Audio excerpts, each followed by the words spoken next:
வணக்கம்.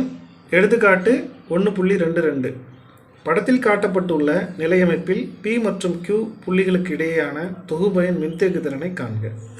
கொடுக்கப்பட்ட படம் இதுதான். இந்த குறி எதை காட்டுதுன்னா இது மின்தேக்கி அப்படின்றதுக்கான அடையாளம். இங்கே பார்த்தீங்கன்னா 4 மைக்ரோஃபேரட் அளவுள்ள ஒரு மின்தேக்கி, இங்கே 1 மைக்ரோஃபேரட், இங்கே 3 மைக்ரோஃபேரட், அதே போல் இங்கே 6 மைக்ரோஃபேரட், இங்கே 2 மைக்ரோஃபேரட், இங்கே 8 மைக்ரோஃபேரட் அளவுள்ள மின்தேக்கிகள் சுற்றமைப்பில் பல்வேறு விதமாக இணைஞ்சிருக்குது. இப்போ நமக்கு கேள்வி என்னென்னா, இந்த 2 புள்ளிகளுக்கு இடையேயான மொத்த மின்தேக்கு திறன் என்ன அப்படின்னு கேட்குறாங்க. பொதுவாக மின்தேக்கிகள் சம்மந்தமாக இந்த சமன்பாடு நம்ம நினைவில் வச்சுக்கிறது ரொம்ப நல்லது. C = Q/V. Cனா மின்தேக்கு திறன், Q மின்னூட்டம், V அப்படின்றது மின் அழுத்தம். இதுக்கான அலகு கூலும் பர் வோல்ட்டு. இதுதான் நம்ம என்ன சொல்கிறோம் அப்படின்னா ஃபேரடுன்னு சொல்கிறோம். வழக்கமாக மைக்ரோஃபேரட் அல்லது பிகோஃபேரட் என்ற அளவில் நம்ம என்ன பண்ணுவோம்னா மின்தேக்கு திறன்களை அளவிடுவோம். மைக்ரோனா 10⁻⁻6, பிகோனா 10⁻⁻12. அதுக்கப்புறம் மின்தேக்கிகள் தொடர் மற்றும் பக்க இணைப்பில் இணைச்சிருந்தால் எவ்வளோ மின்தேக்கு திறன் மொத்தமாக இருக்கும் அப்படின்றதுக்கு 2 வாய்ப்பாடு இருக்குது. அதை நான் 2 உங்களுக்கு எழுதி காட்டுறேன். Cp = C1 + C2 + C3 1/Cs = 1/C1 + 1/C2 + 1/C3. இப்போ நம்ம எடுத்துக்காட்டாக ஒரு 3 மின்தேக்கிகள் பக்க இணைப்பில் இணைச்சிருக்கிறதா கற்பனை பண்ணிக்கிட்டோம்னா அந்த சமயத்தில் மொத்த மின்தேக்கு திறனுக்கான சமன்பாடு தான் Cp, அதாவது கெப்பாசிட்டர்ஸ் இன் பேரலல் அப்படின்றது தான் Cp. அதே போல் ஒரு 3 மின்தேக்கிகள் தொடர் இணைப்பில் இணைக்கப்பட்டிருக்கும்போது அந்த ஒட்டுமொத்த மின்தேக்கு திறனின் தலைகீழ் மதிப்பு தான் இங்கே சமன்பாட்டில் 1/C1 + 1/C2 + 1/C3 எழுதியிருக்கோம். இதுவே 4 அல்லது 5, 6, 7ன்னு போகுதுன்னா இங்கே C4, C5, C6ன்னு மாறி போகும். வேறு ஒன்றும் இல்லைங்க. சரி, இப்போ நம்ம இந்த படத்தை என்ன பண்ண போகிறோம்னா உருமாற்றம் செய்ய போகிறோம். எப்படின்னா இந்த 2 சமன்பாட்டை பயன்படுத்தி முதல்ல இந்த பகுதி எடுத்துக்கலாம். இது பார்த்திங்கன்னா 2 மின்தேக்கிகள் கொடுத்துருக்காங்க. இது 2ம் பக்க இணைப்பில் இருக்குது. அப்படின்னா பக்க இணைப்புக்கான சமன்பாடு Cp = C1 + C2. இந்த இடத்துல C1 அப்படின்றது 1 மைக்ரோஃபேரட், C2ன்றது 3 மைக்ரோஃபேரட். அப்போ ஒட்டுமொத்த மதிப்பு 4 மைக்ரோஃபேரட். அதே போல் இந்த வடிவம் எப்படி மாறுதுன்னு பாருங்கள். இதுவும் பார்த்திங்கன்னா பக்க இணைப்பில் இருக்குது. அப்போ Cp = C1 + C2. இந்த இடத்துல C1ன்றது 6 மைக்ரோஃபேரட்டை குறிக்குது, C2 அப்படின்றது 2 மைக்ரோஃபேரட்டை குறிக்குது. அப்படின்னா 8 மைக்ரோஃபேரட். சரிங்களா?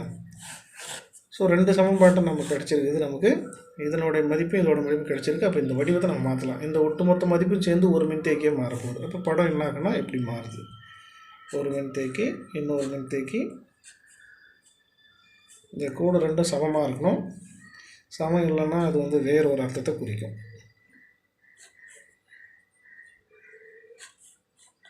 இதை ஏற்கனவே இருக்கக்கூடிய 4 மைக்ரோஃபேரட், இதோட மதிப்பு தான் நாம் இந்த இடத்துல 4 மைக்ரோஃபேரட்னு கண்டுபிடிச்சிருக்கிறோம்.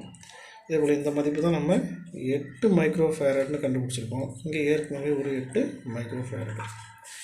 இப்போது இவனை பாருங்கள். இது 2ம் பார்த்திங்கன்னா தொடர் இணைப்பில் இருக்குது. அதே போல் இந்த 2 மின்தேக்கியும் நீங்கள் எடுத்துக்கிட்டிங்கன்னா இதுவும் எந்த இணைப்பில் இருக்குது? தொடர் இணைப்பில் இருக்குது. இப்போ தொடர் இணைப்புக்கான சமன்பாடு 1/Cs = 1/C1 + 1/C2. ஸோ இந்த இடத்துல C1க்கான மதிப்பு 4 மைக்ரோஃபேரட் எழுத வேண்டாம். பொதுவாக கடைசியாக நம்ம என்ன பண்ணுவோம்னா மின்தேக்கி திறனுக்கான அலகு ஃபேரட்னு கொடுத்துக்கலாம். C2க்கான மதிப்பும் 4 தான். இது சுருக்கணும்னா 4 16, 1 நாள் 4 + 1 நாள் 4, 4 4 8, அதாவது 4 + 4 8/16 கிடைக்கும். அப்படின்னா 1 8 8 16. இது 1/CS. இப்போ CSக்கான மதிப்பு 2 மைக்ரோஃபேரட். ஸோ இதோட மதிப்பு பார்த்திங்கன்னா 2 மைக்ரோஃபேரட்னு கண்டுபிடிச்சிருக்கோம். அதே போல் இந்த மதிப்பை பார்க்கலாம். இங்கேயும் 1/CS = 1/C1 + 1/C2. அப்படின்னும்போது இங்கே 1/C1, C1க்கான மதிப்பு 8, C2க்கான மதிப்பு 8 மைக்ரோஃபேரட். இப்போ இது என்ன ஆகுனா 64 4 8 8 ப்ளஸ் 1 8 8 இப்போது 8 ப்ளஸ் 8 16/64 கிடைக்குது. இப்போ என்ன ஆகுனா 1/CS ஈக்குவல் டு 8 16 8 8 64 1 2 4 2 8 1/CS. அப்போ CS equal to 4 micro farad. இப்போ பார்த்தீங்கன்னா இந்த படத்தை இது ரெண்டும் சேர்ந்து ஒரே ஒரு மின்தேக்கியாக மாறப்போது அதோட மதிப்பு 2 மைக்ரோ ஃபேரட். இது ரெண்டும் சேர்ந்து ஒரு மின்தேக்கியாக மாறப்போது அதோட மதிப்பு 4 மைக்ரோ ஃபேரட்.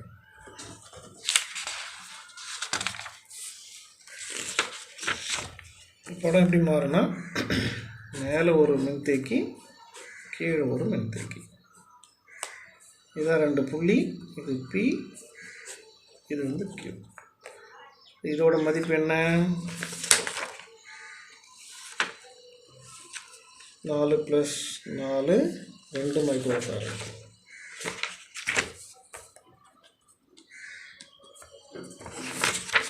இதோட மதிப்பு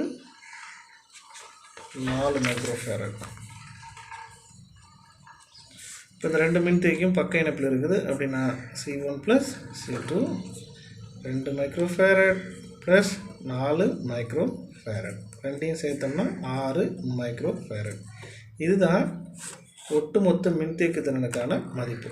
PQ என்ற இரு புள்ளிகளுக்கு இடையேயான ஒட்டுமொத்த மின்தேக்கு திறனுக்கான மதிப்பு 6 மைக்ரோ ஃபேரட். அவ்வளோதான். அடுத்தது எடுத்துக்காட்டு 1.23. R1 8 சென்டிமீட்டர் மற்றும் R2 2 சென்டிமீட்டர் ஆரங்கள் கொண்ட இரு மின்கடத்து கோலங்கள் 8 சென்டிமீட்டர் நீளத்தை காட்டிலும் மிக அதிகமான நீளமுள்ள மெல்லிய கடத்து கம்பியினால் இணைக்கப்பட்டுள்ளன. அவற்றில் ஒரு கோலத்தில் 100 நேனோ கூலும் அளவுள்ள மின்னூட்டம் வைக்கப்படுகிறது. ஒரு வினாடியின் பின்ன நேரத்திலேயே இம்மின்னூட்டம் பரவி அதனால் இரு கோலங்களும் நிலைமின் சமநிலையை எட்டுகின்றன. ஒவ்வொரு கோலத்திலும் அமையும் மின் துகள்களின் மின்னூட்டத்தையும் அதன் மின் துகள்களின் மின்னூட்ட பரப்படர்த்தியும் கணக்கிடுக. ஒவ்வொரு கோலத்தின் பரப்பிலும் காணப்படும் மின்னழுத்தத்தை கணக்கிடுக. ஸோ இந்த கேள்வியை பொறுத்த அளவுக்கு என்ன அப்படின்னா 2 கோலங்கள் கொடுத்துருக்கோம். AB 2 கோலங்கள், அதனுடைய ஆரம் R1 R2, இது ரெண்டும் வந்து ஒரு கம்பியால் இணைக்கப்பட்டிருக்குது.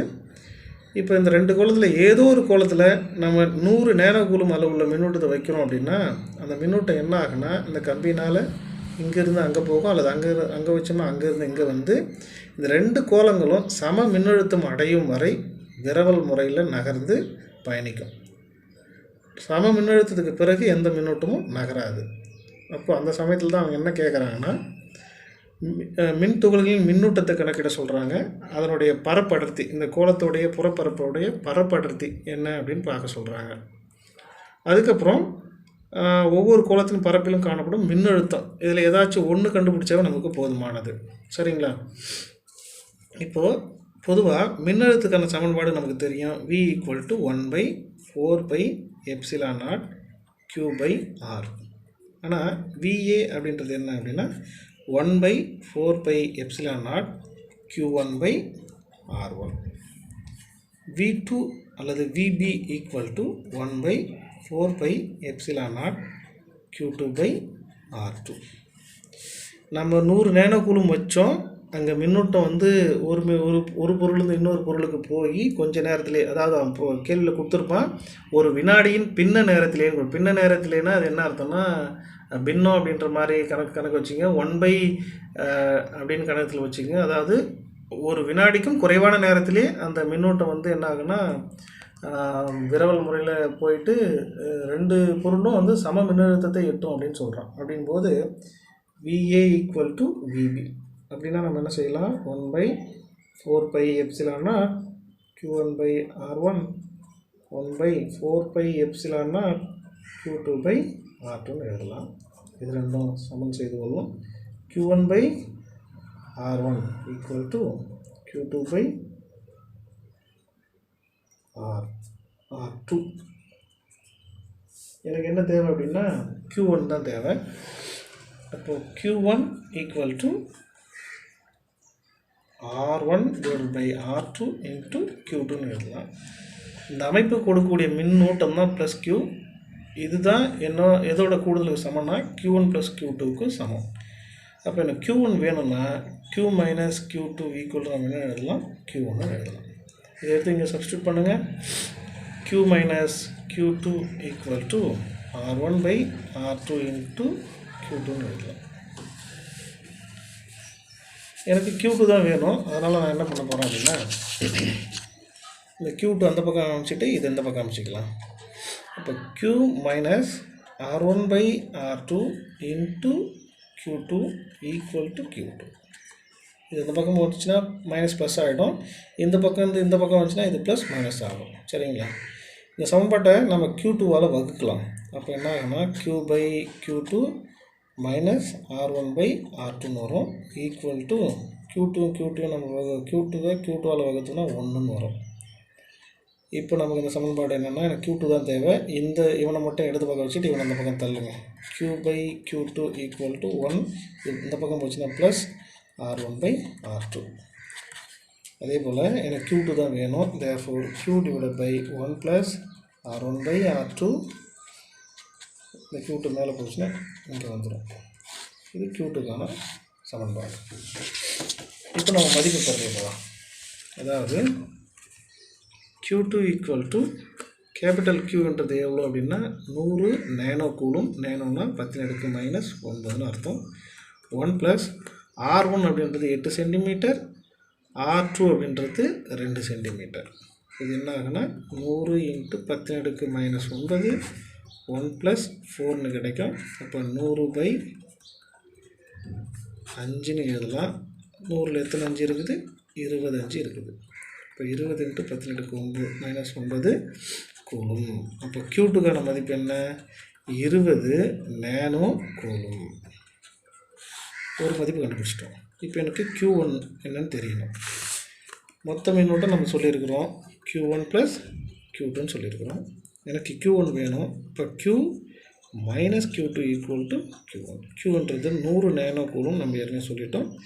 மைனஸ் Q2ன்றது 20 நேனோ கூலும். அப்படின்னா Q1 100லேருந்து 20 போயிடுச்சுன்னா 80 நேனோ கூலும். ஸோ 2 மின்னூட்டங்கள் நம்ம கண்டுபிடிச்சிட்டோம். அடுத்தது பரப்படர்த்தியை கண்டுபிடிக்கணும். பரப்படர்த்திக்கான பொதுவான சமன்பாடு என்னென்னா sigma equal to charge per area. மின்னூட்டம் பை பரப்பு. மின்னூட்டத்துக்கான அலகு கூலும், பரப்புக்கான அலகு metre square. Coulomb per metre square அல்லது கூலும் மீட்டர் பவர் மைனஸ் 2ன்னு சொல்லலாம். சரிங்களா? இப்போ பரப்பு மின்னூட்ட அடர்த்தியை கண்டுபிடிக்கலாம். Sigma 1 equal to Q1 by A1. இப்போ Q1க்கான மதிப்பு என்ன, 80 nano coulomb. 80 into 10 minus 9. A அப்படின்றது பரப்பு. இது பார்த்திங்கன்னா முதல் கோலத்துடைய புறப்பரப்பு, அதோடைய வாய்ப்பாடு 4π R1 ஸ்கொயர். அப்போது 80 into 10 minus 9 divided by 4 into 3.14 into R1 அப்படின்றது ஆரம். இங்கே என்னென்னா 8 சென்டிமீட்டர் மீட்டரை மாற்றோம்னா 10⁻⁻2 போடணும். ஸோ ஆர் ஸ்கொயர்ன்றது 8 இன்ட்டு 10⁻⁻2 ஹோல் ஸ்கொயர் எழுதணும். சரிங்களா? இப்போ கேள்வி ஒன்றா இருக்கிறேன், நம்ம சுருக்கலாம். முதல்ல 3.14 இன்ட்டு 4 என்னன்னு பார்க்கலாம். 16 மிச்சம் 1, 4 5 3 12, 12.56. இதை 64ஆல் பெருக்கிட்டோன்னா முடிஞ்சிடும். 8 ஸ்கொயர் பண்ணால் 64. அதுக்கப்புறம் 10⁻⁻2 10⁻⁻4 மாறும். பெருக்கலாம். 6 நாங்கள் 24, 4 மிச்சம் 2, 5 நாங்கள் 20, 22, 22 2 மிச்சம் 2, இது நாங்கள் 8 2 10க்கு 0 மிச்சம் 1, 1 4 1 5, 6 36க்கு 6 மிச்சம் 3, 5 30 3 33 3 மிச்சம் 3, 12 3 15க்கு 5 மிச்சம் 1, 1 6 1 7, 4 8 3 10க்கு 0 மிச்சம் 1 8, 803.24. 2 ஸ்தானத்துலேயும் புள்ளி வைக்கிறோம். சரிங்களா? இப்போது sigma 1 equal to 80 into 10 minus 9 803ன்னு எழுதிக்கிறேன். கொஞ்சம் கணக்கு எளிமையாக இருக்குன்றதுக்காக 10 மைனஸ் 4. 80 இன்ட்டு 10 இது 4 மேலே போச்சுன்னா ப்ளஸ் 4 ஆகும். அப்போது மைனஸ் 9லேருந்து 4 போச்சுன்னா 5 டிவைட் பை 803. இப்போ 80ல் பார்த்திங்கன்னா ஒரு 800 கூட இல்லை. புள்ளி வச்சோம்னா 800 மாறும். 0 போட்டோம்னா 8000 மாறும். 8000ல் எத்தனை 800 இருக்குன்னா 9 வரும். இன்ட்டு 10⁻⁵. ஸோ இந்த இடத்துல நம்ம பார்க்கும்போது என்னென்னா 10⁻⁻6 மாற்றிட்டோம்னா மைக்ரோன்னு போடலாம், வேறு ஒன்றும் கிடையாது. அதுக்காக அடுக்கு வந்து நான் என்ன பண்ணுறேன், குறைக்கிறேன். அப்போ மதிப்பு இங்கே வந்து என்னாக கூடும். அப்போ 0.09ன்றது 0.9 இன்ட்டு 10⁻⁻6 சிக்மா அப்படின்றது என்ன அலகு சொல்லியிருக்கிறோம், நம்ம கூலும் மீட்டர் பவர் -2ன்னு சொல்லியிருக்கிறோம். அதாவது 0.9 மைக்ரோ கூலும் மீட்டர் பவர் -2. இதுதான் வந்து பார்த்திங்கன்னா முதல் மின்னூட்ட பரப்படர்த்திக்கான மதிப்பு. அடுத்தது ரெண்டாவது மின்னூட்ட பரப்படர்த்திக்கு கண்டுபிடிக்கலாம். σ2 = Q2/A2.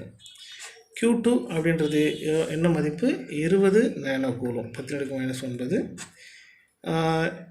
A2 அப்படின்றது ரெண்டாவது கோலத்துக்கான பரப்புக்கான சமன்பாடு, 4πr². ஸோ 20 × 10⁻⁹.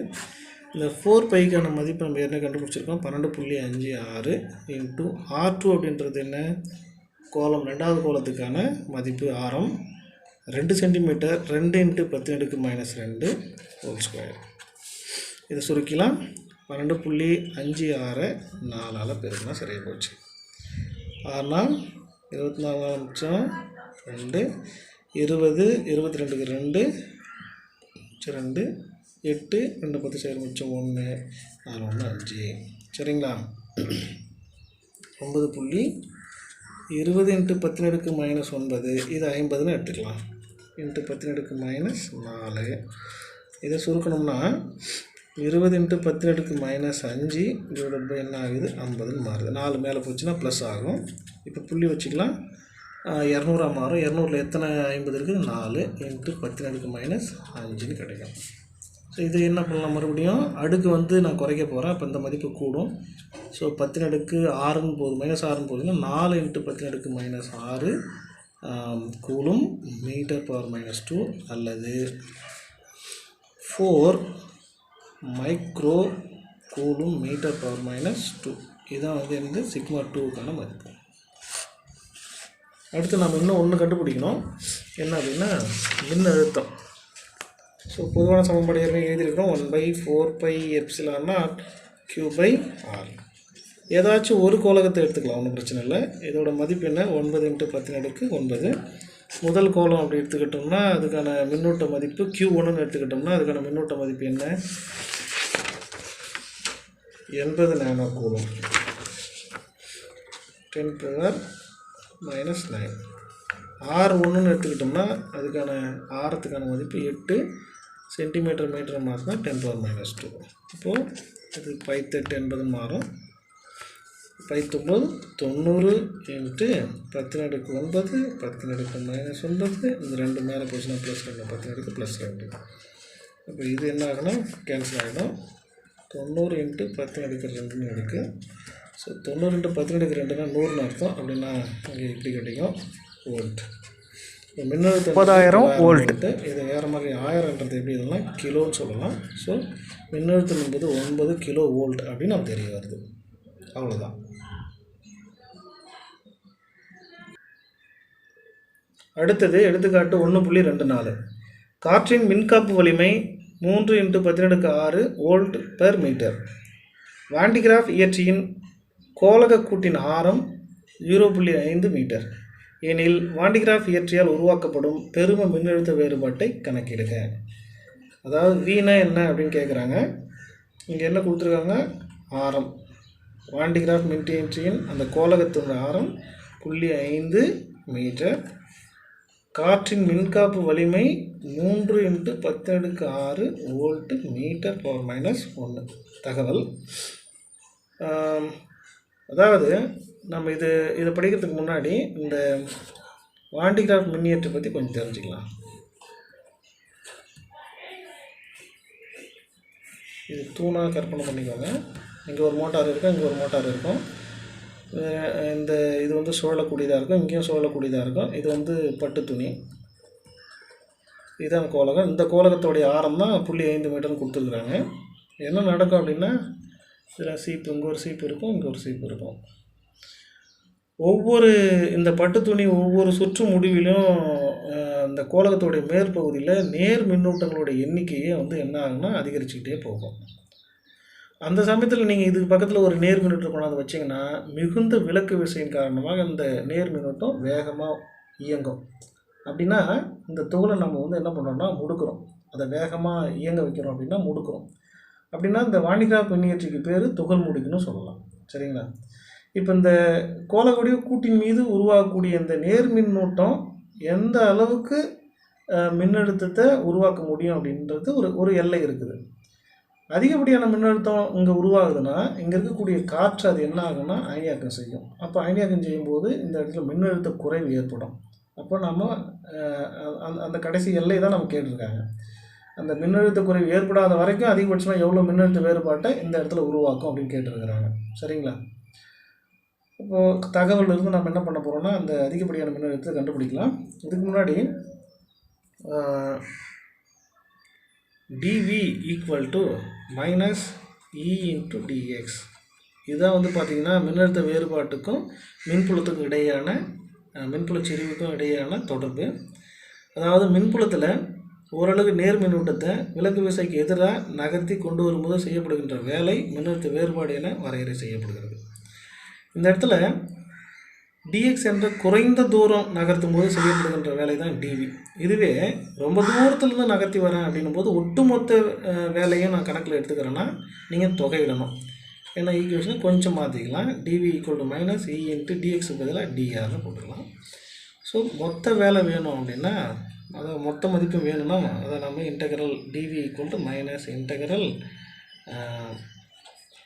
dr லிமிட்டை வந்து நம்ம என்ன பண்ணிக்கிறோம்னா ஆறிலிருந்து 0 வரைக்கும் எடுத்துக்கலாம். நம்ம கேஸில் ஆறிலிருந்து 0, ஆர் என்ற ஆரத்துலேருந்து 0 வரைக்கும். ஸோ இந்த இடத்துல ஈக்கான மதிப்பு உங்களுக்கு தெரியும் 1/4πε0 Q/r², ஜென்ரல் ஃபார்முலா எலக்ட்ரிக் ஃபீல்டுக்கானது. ஸோ இந்த இடத்துல ஒரு ஆர் இருக்குது, இங்கேயும் வந்து ஆர் தூரன்ற அடிப்படையில் இதை வேணால் கேபிட்டல் ஆர்னு கூட எடுத்துக்கிட்டிங்கன்னா இன்டகிரேஷனுக்குள்ளே இ இருக்கிறதா நீங்கள் இங்கே கணக்கில் எடுத்துக்கணும். ஆனால் இந்த இடத்துல என்ன பண்ண போகிறோம் அப்படின்னா இ வந்து கான்ஸ்டன்ட் அப்படின்னு சொல்லிட்டு வெளியே எடுத்துக்கிறோம். மைனஸ் இ இன்டகிரல் dr. ஏன் அப்படின்னா அந்த மின்காப்பு வலிமை நம்ம கொடுத்துட்டாங்க 3 × 10⁶ V/m சொல்லிட்டு. ஸோ அது வந்து மாறி அதனால் வெளியே எடுத்துட்டோம். இது என்ன ஆகுனா minus E into dr integrate பண்ணால் 6 லிமிட் ஆறிலேருந்து 0 மைனஸ் இ இன்ட்டு ஆறுக்கு பதிலாக 0 minus upper limit minus lower limit. So 0 plus into minus plus minus into minus plus then R E into R. அப்போ வி என்னன்னு கிடைக்குது நமக்கு இ இன்ட்டு ஆர்னு கிடைக்குது. கண்டுபிடிக்க வேண்டியது வி தான். இப்போ ஈக்கான மதிப்பு 3 × 10⁶, ஆறுக்கான மதிப்பு 0.5 மீட்டர். ஸோ 3 1/2 1/2. So 1.5 × 10⁶ volt. அவ்வளோதாங்க. நன்றி.